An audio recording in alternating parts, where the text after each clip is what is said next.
So we got some big changes coming into Dead by Daylight that we need to talk about. Trapper buff, Spirit nerfs. Let's jump on into it. Kings and queens, welcome back to the channel. We just got done doing the Into the Fog broadcast. Thank you guys so much for all of your love and support. Again, you can follow our Twitch, link is down below. But let's talk about this developer update. It is huge, and this is only part one of it. So let's jump on into the spicy information.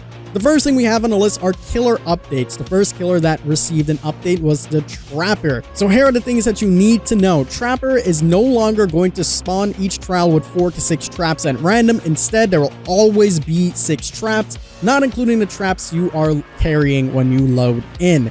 The next change that we finally have for the Trapper is that he will be able to carry and start with 2 bear traps by default. This is fantastic.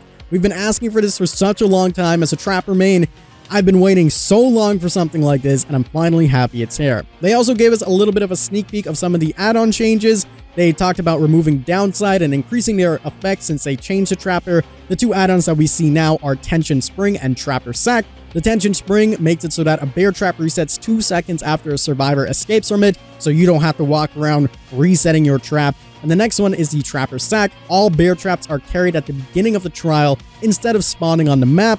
Bear traps cannot be picked up, which is absolutely amazing. We've been talking about, this concept and this idea, and they brought it in as an add-on instead. Absolutely fantastic stuff. I can't wait to see what it's going to be like. The Spirit is the next killer on the list that is going to be receiving some changes. They're also going to be increasing her skill ceiling while giving survivors some counterplay. Here are the takeaways. Any survivor within 24 meters of the Spirit will now hear a directional phase sound. This lets you know whether she's phasing or not and gives you a rough idea of which direction she is coming from. So that is huge. You're now going to have some actual counterplay to the Spirit rather than just guessing if she's phasing or moving or whatever the case may be. In addition to that, they're also making it so that the Spirit's footsteps will now kick up dust while she is phasing. So before, there was very little counterplay that you could have against Spirit. You can make the argument that there even was none. There was counterplay to her. It was just so small and really hard to combat that now they're making it a lot easier for survivors to combat the Spirit.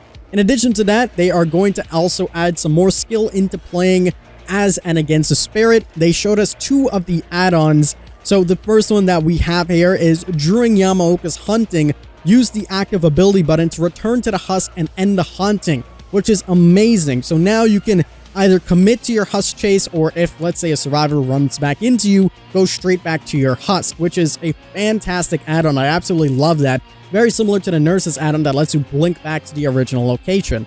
The next add-on that we have is when Yamaoka's hunting ends, the Spirit's husk explodes and any vault location within 4 meters are blocked for 5 seconds. This is huge. This is a game changer. This is something so creative and unique that we've never seen before. You can literally just go around a loop, for example, while you're using the husk coming out of it, and it will automatically bamboozle the window. And if it's a dead zone and if there's no pallets or whatever the case may be, it can be pretty damn good. 4 meters is a bit tiny, so it won't be very overbearing, but it's interesting changes nonetheless. We'll have to see how the Spirit actually feels. I know people are going to go crazy saying they absolutely butchered her, or some people are going to say finally she has counterplay. We'll have to test her out to fully know how she feels. I don't personally think this would be enough to make her a very bad killer in the game. If anything, it feels like what they did to the NERFS when they made her a little bit more balanced. So we'll see. They then talked about killer add-ons and updates. They said while our designers were going through hundreds of killer add-ons one by one to update their descriptions, they also noted down a few changes as well. There's far too many to list here, but we changed some add-ons on the following killers, and the killers are Hillbilly, Nurse, Shape, Hag, Oni, Blight, Wraith Pig, and Ghostface. So you can expect some description as well as actual gameplay changes for these characters. That is pretty cool, and this is specifically focused on the unused add-ons and some of the weak or too powerful add-ons. They then went ahead to talk about some perk changes. So we got a lot of perk changes. Vigil is now going to be increasing the recovery rate to 20, 25, and 30 instead of 10, 15, and 20. Babysitter or Guardian, which is going to be changed for. There's a small tweak where the rescued survivor will now receive a speed boost for up to 8 seconds in addition to not leaving scratch marks or pool of bloods, and the ore reading is now doubled. For the people also received a change where the broken status effect has been changed from 110, 190 to 80, 70, and 60. Now interacting with any kind of totem will make them oblivious. Additionally, we've received the aura reading duration once a hex totem is cleansed for 15 seconds. Hex Blood Favor got a change. It will no longer have a cooldown and will also activate upon special attacks as well, so that's pretty interesting.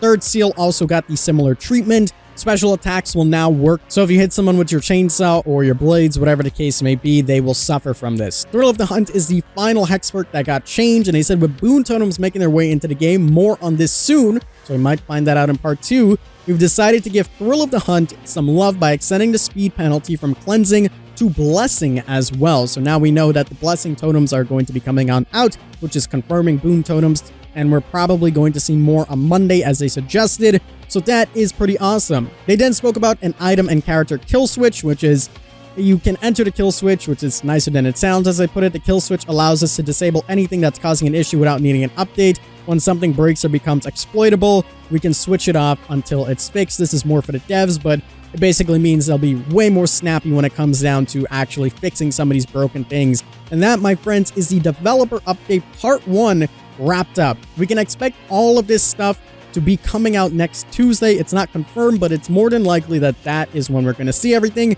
in addition to also getting a new survivor as well as boon totems coming into the game. It's going to be really interesting, and I can't wait to talk about it more. Make sure you guys do subscribe down below for some more Dead by Daylight content. Leave a like and share this with your friends to let them know about all of the changes. Sub to the channel if you are new, and as always, I'm the King. That's in my crown to you guys, and we'll see you in the fog.